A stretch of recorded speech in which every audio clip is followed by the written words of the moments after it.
But one of the biggest sacred cows of all is go to school. And many people think I'm anti-school. That is not true. I'm anti-ignorance. So I'm very pro-education. I'm just not pro being stupid about money. I think that's true, that what you said is education is more important now than it's ever been. That's right. So the problem is that the schools focus just on two kinds of education. There's the academic, which is really important. Reading, writing, arithmetic, you need to have it, that's basic. And the second type of education they give is the professional kind of education. So if you want to be a lawyer or an accountant or a teacher, then you need to go to school and get those certifications. But the one kind of education that's lacking severely in the school system as it stands is financial education. Time out. An important part of financial education is having a financial statement, which is an income statement and a balance sheet. Now, when you go to your banker always asks you for your financial statement, not your report card, because your financial statement is your report card once you leave school. Your financial statement will tell you whether or not you're smart with money or not smart with money, because that financial statement is your report card of your financial intelligence. I put on my Facebook one day that we need to teach our children financial education, and I received a comment back from a teacher that said, who's gonna pay for it? We're all gonna pay for it if we don't start educating our children in school. This is a very hot subject, but our schools are training people to be employees, to work for the rich. The second thing I don't like about school is how dare they label a kid as smart or stupid at an early age. The reason I'm sensitive to that is because I was labeled stupid right off the start.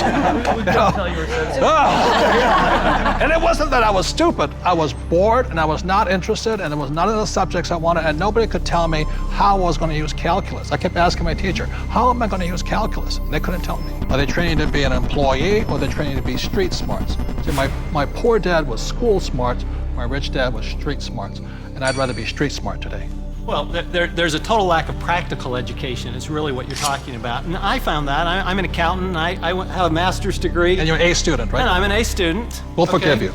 So, thank you. But when I went to school, the only financial education I got was specific to my profession. Okay, there was no general financial education. I could have gone all through, gotten a master's degree, got a PhD in my field without any specific financial education about how to handle myself once I got out of school. Right, and people say to me, well, I learned economics in school. Is economics financial education? Not really. You know, it's not about investing, it's not about the laws, it's not about taxes, it's not about history. Well, Robert, as a lawyer, I see all sorts of people walk through the door. And some are highly educated, and some have no education at all, but like you said, they're street smart. And the first time I saw this type of client, I thought, wow, he's doing pretty well. He didn't go to college, but he's got all this real estate. And then there's a pattern that develops where you see a lot of people who never went to college, but are street smart and have done very well. I can just say, I was talking to a woman the other day, she's just as you're saying, highly successful doctor. Very, very successful.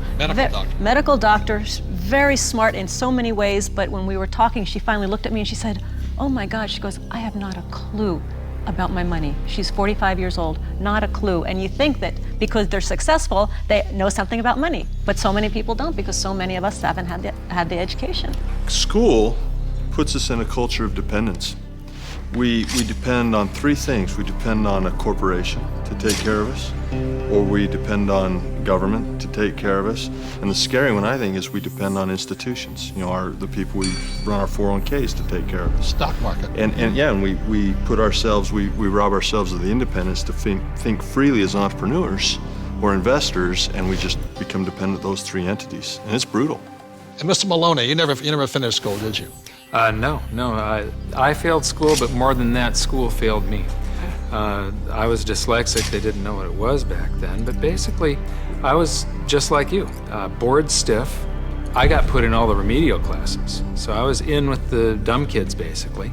They weren't teaching me anything I wanted to learn or anything that I would ever use in my lifetime. And the reason I bring up Michael, most people will agree, he's probably the smartest guy on this team.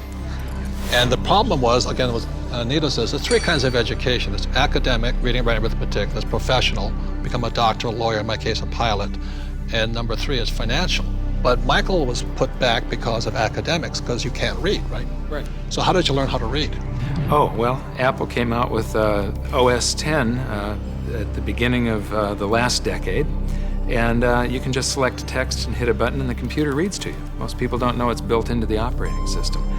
But more, I developed a passion for global finance and economics, and monetary history especially. And passion drives you. Now we can't shut him up anymore. So I'm gonna blame Apple for that. School is a solo game. I didn't do well in school. I did very well in sports. And in sports, you learn to compete. You learn to deal with pressure, teams, goals. And school is more so individually. I'm competing against everybody, and teamwork is cheating in school. Some of us cheated better than others. And I'll just say last thing about school and money, which is a sacred cow. One of the things that really upsets me about schools and money is this. In America, schools are based upon real estate tax. In other words, if you come from a rich neighborhood, the real estate tax pays for better schools. If you're from a poor neighborhood, you get less money. So anytime somebody tells me schooling is about being fair, that is, when I look at the numbers side of it, is if you're poor, you're getting the worst possible education. And to me, that is cruelty. So how does a person learn about money? How does a person increase their financial intelligence? This diagram, called the cone of learning, provides some interesting clues. The cone of learning was created by an educational researcher named Mr. Dale in 1969. And what he found is that the worst way to learn is by reading or listening to a lecture. And the best way to learn is at the top, which is simulations or games, and then doing the real thing. The interesting thing is my poor dad, who was good at school, thought that reading and lecture was the best way to learn. My rich dad taught me to be a rich man at the top of the cone. He taught me using the game Monopoly. 4 greenhouses, 1 red hotel. 4 greenhouses, 1 red hotel. And then we went out and did the real thing. So one of the ways, if you want to learn without much risk, is by simulations, play games. The reason my wife and I created the cash flow game was so that you could play and learn physically, mentally, emotionally, but make a lot of mistakes with play money. So how many people in this room have made financial mistakes? The only thing we were ever taught was maybe how to balance a checkbook, how to have a savings account, those basics. Financial education is like learning another language. Yeah. When you learn real estate, it's a different language than stocks. It's different than entrepreneurship or commodities, oil or gold. I say this all the time in Mexico. If you learn English, you can do business with the whole world. When you learn to speak the language of money, it opens up a whole new world. Yeah. And unfortunately, in our school systems, we don't teach the language of money. We teach people the language of becoming a doctor, lawyer, or an employee.